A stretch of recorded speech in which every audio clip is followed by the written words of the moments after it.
The first item I chose was a mango. This mango was grown and picked on a plantation in Peru. Peru has a great climate for growing many types of fruit and a large quantity of it. In the Amazon regions of Peru, the climate is both humid and tropical, with a rainy and dry season. Mangoes are perishable items and need to be shipped to the consumers almost immediately after they are picked. Once a mango is off the tree, it needs to be sent to the consumer no longer than 2 to 3 weeks after. Most consumers of Amazon fruits are in the United States and Canada, so mangoes need to be flown by plane to the consumer.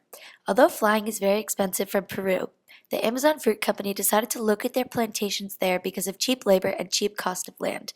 In addition, mangoes are small, light, and easy to package. Therefore, a plane from Peru can hold thousands of mangoes in one trip, which offsets the price to fly. The next item is my backpack. My backpack was assembled and made in China. Many clothing companies will outsource the making of their products to places like China and Thailand because labor is cheap. My backpack is a labor-intensive product. This means that my backpack requires a lot of work to create. Therefore, the companies will outsource the production of my backpack because it is cheaper to pay someone in China to sew, cut, and create this backpack than to make the backpacks in the United States, even though the cost of transport is more expensive. The factories are efficient and produce a lot of products in a short period of time. Although the location of the factories is far away from the consumer, backpacks are not always in high demand at every time of the year. Therefore, the backpacks do not need to be flown by plane, but instead are shipped by boat in large containers filled with hundreds of other backpacks. Many would argue that items made in China are bad quality. However, I have used this backpack since my sophomore year.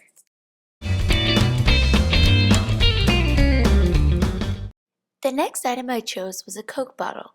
The Coke bottle was made in the United States, more specifically Winchester, Virginia.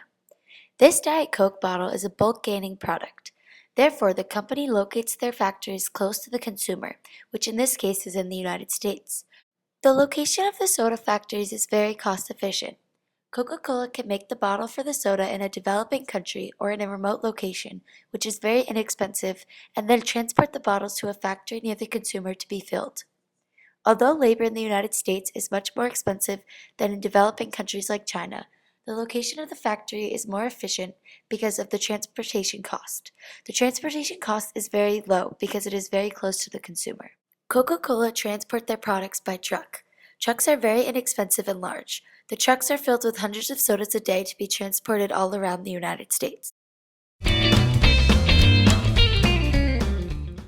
My third item is my jacket. My jacket was made in Moldova. This is another example of a labor-intensive product. However, because the quality and the price of this product is very high, it is important that skillful workers produce this product.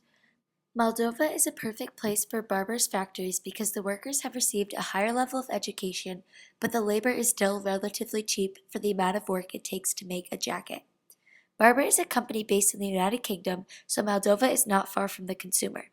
Therefore, a truck or a train transports the jackets to the consumer, which is very inexpensive.